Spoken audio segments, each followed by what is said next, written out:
Bom, o que eu acho é que, relativamente a estas previsões, haverá dois cidadãos surpreendidos com elas. A nível nacional, o Ministro das Finanças; a nível da Troika, o Sr. Selassie, que vem com aquela prosápia, aquele insulto à nossa inteligência, enfim, seguramente lamentar-se que afinal as previsões se degradaram. Agora acho que é chique dizer se deterioraram.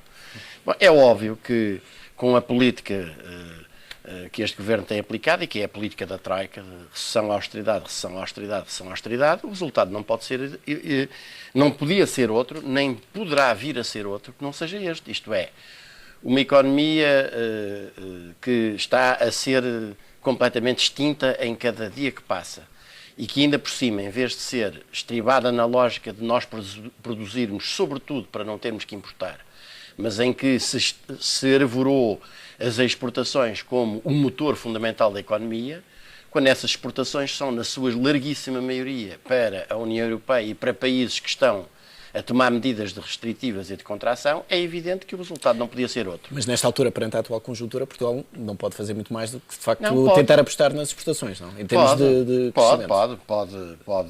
Pode, voltamos sempre ao mesmo, pode correr com o Governo, que é a primeira medida de higiene pública que deve ser tomada, pode recusar a política da Troika, porque todos nós já percebemos que o resultado dessa política da Troika é exatamente este. Aliás, há um número que foi, entretanto, divulgado e que, enfim, em qualquer país normal do mundo teria determinado, pelo menos a admissão imediata do Ministro das Finanças, é que as medidas de austeridade de 23,8 mil milhões de euros só reduziram o déficit em 6 mil milhões de euros, isto é, impôs-se sacrifícios violentíssimos a quem vive do seu trabalho para depois o resultado ser este, e não podia deixar de ser outro. E, portanto, a rejeição da política da Troika e a adoção de um plano de reconstrução da economia nacional assente não no cumprimento dos objetivos do pagamento de uma dívida que não deve ser paga, repito ainda uma vez mais, e ao mesmo tempo o corte que hoje, eu acho notável, aliás, o apelo à falta de memória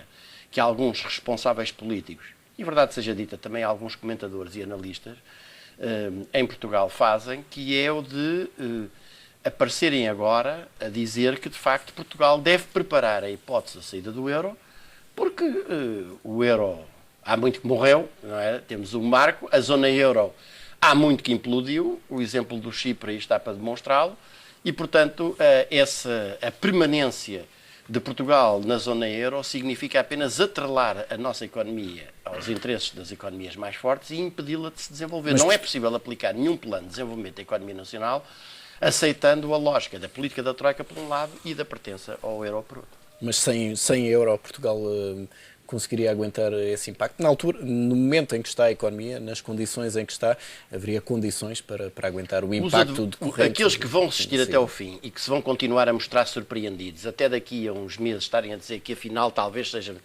melhor, de facto, preparar-nos para essas hipóteses, têm de reconhecer que, e costumam invocar, que o resultado possível dessa saída da zona do euro seria uma desvalorização da moeda. Mas a moeda desvalorizou já. Quanto é que desvalorizou, digamos, o euro com que as pessoas compravam, por exemplo, os víveres de primeira necessidade num supermercado, há um ano atrás e hoje? Tem quebras que andam na ordem dos 40% dessa capacidade de compra.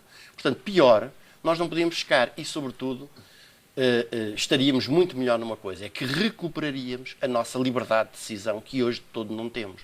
E seria possível adotar, de facto, medidas, quer de natureza económica, quer orçamentais, quer fiscais, quer monetárias, que hoje Portugal está completamente impedido de fazer, porque está transformado numa mera colónia. O governo precisa de ser remodelado, isto é, na totalidade. Na totalidade, mandado embora, porque é evidente que aquilo que se está a tentar neste momento fazer enfim, deitar fora um ou outro anel de baixo valor, mas um ou outro anel para salvaguardar os dedos. O que está aqui em causa não é um problema de pessoas, embora de facto haja pessoas que se tornaram absolutamente execráveis. Eu às vezes interrogo-me se a jancada de pedra do Saramago não começou já e começou pelo Algarve. E, portanto, o meu amigo Luís Gomes vai a algures pelo Oceano Atlântico, Sul já, seguramente, é viver num outro mundo completamente distinto, não tem nada a ver com a realidade que a gente vive hoje. Porque vamos lá ver, quer dizer, em qualquer país decente, um Ministro das Finanças que não acertou uma previsão desde que entrou ao serviço, evidentemente, ainda por cima de um governo que proclama aqueles valores da competitividade, da eficácia, da eficiência, etc., tinha sido pura e simplesmente corrido por inaptidão, desde logo, em acertar um único número que seja. Mas o problema não é das pessoas, o problema é, e nisso acho que se deve acentuar bem a ideia de que alguma coisa de substancial se substituiria se, em vez do Dr. Gaspar, tivesse lá o Dr. Felizmino. E em vez do Álvaro, tivesse lá a Alberta. Quer dizer, obviamente que nada se alterava, porque o problema é um problema político. Um problema de política. E a política é esta. A política trata-se de um governo que é um comitê de negócios da Troika, em Portugal. Aqueles senhores não prestam contas a ninguém, a não ser à Troika. A ser a Merkel, que é a dona da Troika. E, portanto, enquanto esta situação se mantiver, e enquanto não for construída uma real alternativa, e aqui eu acho que é preciso denunciar aquilo que está hoje em curso, que é a tentativa de apontar como alternativa à atual situação um bloco central mais rosa ou mais laranja, porque é o que se está claramente a desenhar, isto é, como, designadamente, os partidos que se dizem da esquerda no Parlamento não são capazes de definir o que é uma alternativa de governação em relação, e têm, aliás, pontos de vista errados sobre essa matéria. O Bloco de Esquerda já percebemos que quer uma forma de pagamento suave da dívida, e sob esse ponto de vista está à direita do Partido Socialista. O Partido Socialista do Sr. Seguro não se distingue em nada no essencial, aliás, como eu próprio já se encarregou de esclarecer, do PSD. O próprio PCP acha que é um problema de reestruturação da dívida, não tem propriamente ideias seguras a esse respeito. Como não se afirma uma alternativa real do ponto de vista do que é um plano de um governo democrático e patriótico, não é de esquerda, é um governo democrático e patriótico, o resultado é este. Poder-se assistir nas próximas eleições. Obviamente o PSD levaram de estimbalau, mas o PS não consegue maioria absoluta e fica com maioria relativa. E com quem é que se vai aliar? Bom, os responsáveis do Partido Socialista, os cérebros pensantes do Partido Socialista, já começaram a avançar, que é obviamente com o PSD. E, portanto, nós vamos ter outra vez no poder precisamente os dois partidos que são os responsáveis pelo enterro do país. E esta moção de censura do Partido Socialista, para que é que serve? Essa moção de censura do Partido Socialista visa, sobretudo, vamos lá ver, o Partido Socialista teve uma posição em relação a uma iniciativa política do PCP que lhe tirou, digamos, que se antecipou e que lhe tirou oportunidade, digamos, mediática.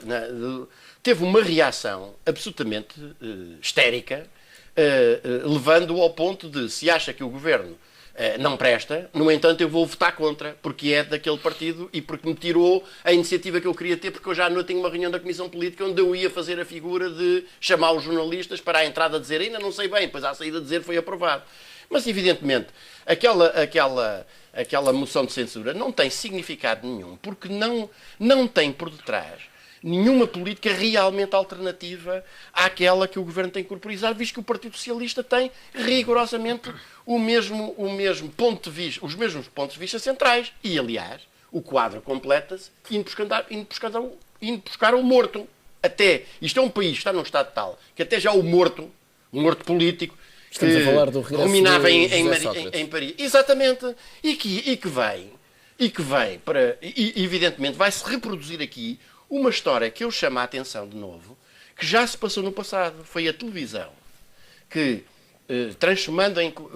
utilizando-os, arvorando-os em comentaristas políticos, colocou Santana Lopes na direção do PSD e colocou José Sócrates na direção do PS. E depois transformou um e outro em primeiro-ministros. E, portanto, nós estamos aqui a assistir... E este regresso pode servir como um trampolim, digamos, para que para selar a aliança PS-PSD, que é a pior coisa que pode acontecer ao povo português. Quer dizer, o povo português, se deixa aí no jogo de que o PSD não presta, mas que a alternativa é votar no PS, ou pelo menos votar em alguma dimensão no PS, não votar muito para ele não ficar sozinho, o que vai viabilizar é exatamente um governo de bloco central que será um desastre, igual ao que foi o do governo de Sócrates e ao do governo de Passos Coelho. E, portanto, é preciso afirmar, de facto, uma alternativa. A única alternativa é... Quer dizer, não vale a pena fazermos um discurso, como faz o meu amigo Luís Gomes, a dizer, bom, a Europa, um espaço de solidariedade e cooperação. Mas qual espaço de solidariedade e cooperação